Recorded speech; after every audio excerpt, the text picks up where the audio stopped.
আসসালামু আলাইকুম। Real village cooking চ্যানেলে সবাইকে ওয়েলকাম জানাচ্ছি। আজকে একটা নতুন রেসিপি নিয়ে আপনাদের কাছে হাজির হলাম। পাকা আম দিয়ে আমি ক্ষীর বানিয়ে দেখাবো।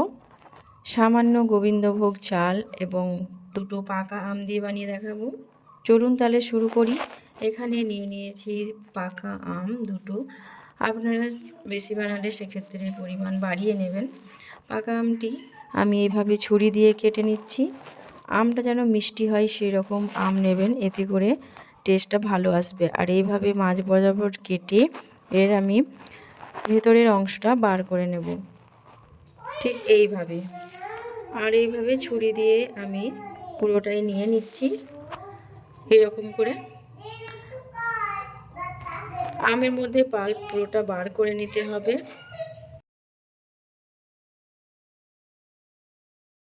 সবটুকু পাল্প আমি বার করে নিয়েছি। এবার একটা মিক্সির মধ্যে জারের মধ্যে নিয়ে নেব।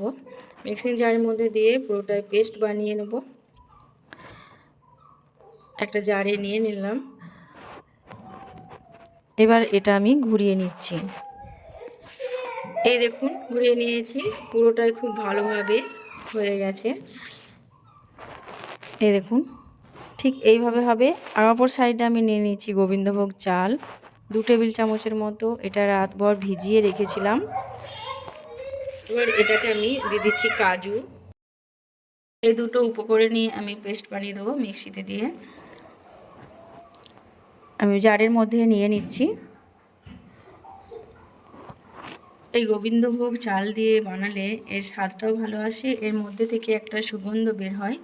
এতে করে আমি যে ডেজার্টটা বানাচ্ছি এটা খেতে খুবই ভালো লাগে। এটা পেস্ট বানিয়ে নিয়েছি, এই দেখুন, ঠিক এরকম হবে। এবার এখানে আমি নিয়ে নিচ্ছি একটা প্যান বসিয়ে দিয়েছি। আর নিয়ে নিয়েছি দুধ। 1 লিটারের মতো দুধ আছে। দুধটা আমি জাল দিয়ে ভালো করে ঘন করে নিয়েছি। আবারও কিছুক্ষণ আমি জাল করে নেব। আপনারা দুধটা একটু ভালোভাবে জাল করে ঘন করে নেবেন, এতে করে খেতে কিন্তু খুবই ভালো লাগবে। আর দিয়ে দিচ্ছি চিনি। আমি 2 টেবিল চামচ চিনি দিলাম। আপনারা যদি মিষ্টি খেতে বেশি পছন্দ করেন সেক্ষেত্রে মিষ্টির পরিমাণটা বাড়িয়ে নেবেন। চিনি দিয়ে আমি একটু নাড়াচাড়া করে নিচ্ছি। আর এটা আমি বলক চলে আসা পর্যন্ত অপেক্ষা করব। তারপর ভালোভাবে কিছুক্ষণ এটাকে লো ফ্লেমে আর একটু গাঢ় করে নেব। গ্যাসের ফ্লেমটা মিডিয়ামে রেখেছি। মিডিয়ামে রেখে আমি দুধটা ভালোভাবে বলক চলে আসা পর্যন্ত আমি এটাকে ফুটিয়ে নেব।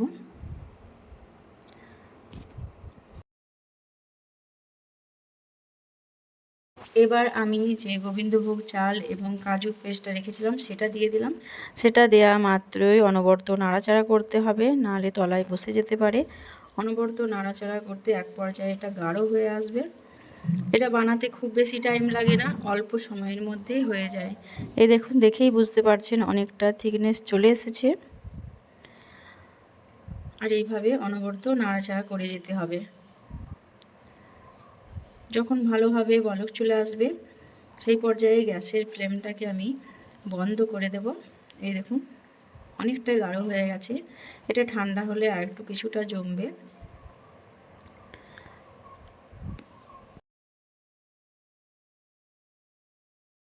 এখানে যদি মনে হয় মিষ্টিটা কম হয়েছে সেক্ষেত্রে আর 1 টেবিল চামচের মতো চিনি অ্যাড করতে পারেন। আমি এখানে 1 টেবিল চামচের মতো চিনি অ্যাড করব। একটু নাড়াচাড়া করে দেব ভালোভাবে। এবার কিছুক্ষণ রেখে আমি গ্যাসের ফ্লেমটাকে বন্ধ করে দিচ্ছি। বন্ধ করে এটাকে ঠান্ডা করে নিতে হবে।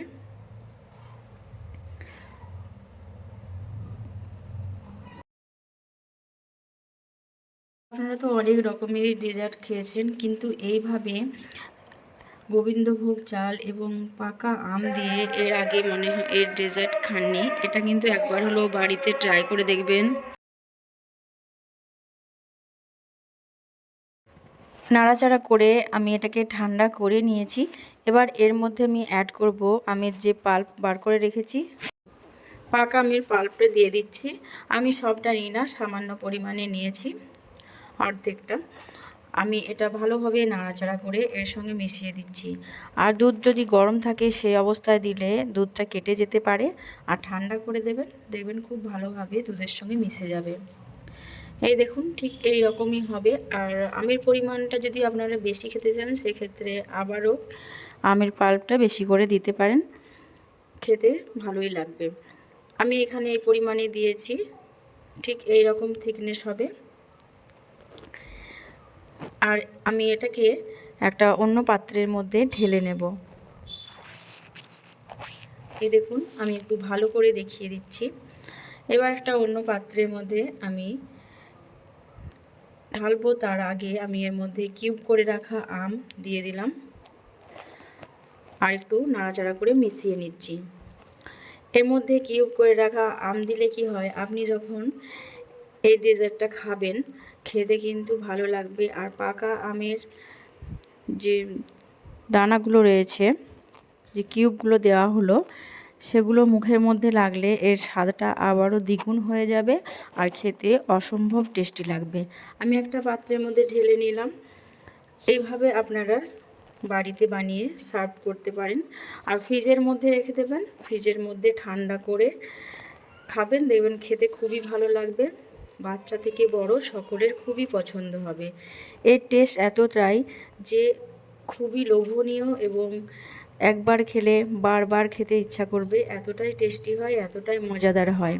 বাড়িতে হঠাৎ কোনো গেস্ট এলে বাড়িতে বানিয়ে রেখে দিতে পারেন, আর যখন খুশি ইচ্ছে মতো এই গরমে আপনারা খাবেন, দেখবেন প্রাণ জুড়িয়ে যাবে। এই দেখুন খেতে খুবই সুন্দর, আপনারা অবশ্যই বাড়িতে একবার ট্রাই করে দেখবেন। আর আমার এই নতুন চ্যানেলটা যদি প্রথম হয়ে থাকেন তাহলে আপনারা চ্যানেলে সাবস্ক্রাইব করে পাশে থাকার অনুরোধ রইল। ওপর থেকে আমি কিউব করে রাখা আমের টুকরো একটু দিয়ে দিচ্ছি, এতে করে দেখতেও সুন্দর লাগবে আর খেতেও ভালো লাগবে। তাহলে বন্ধুরা আজকের এই রেসিপি এখানেই শেষ করছি।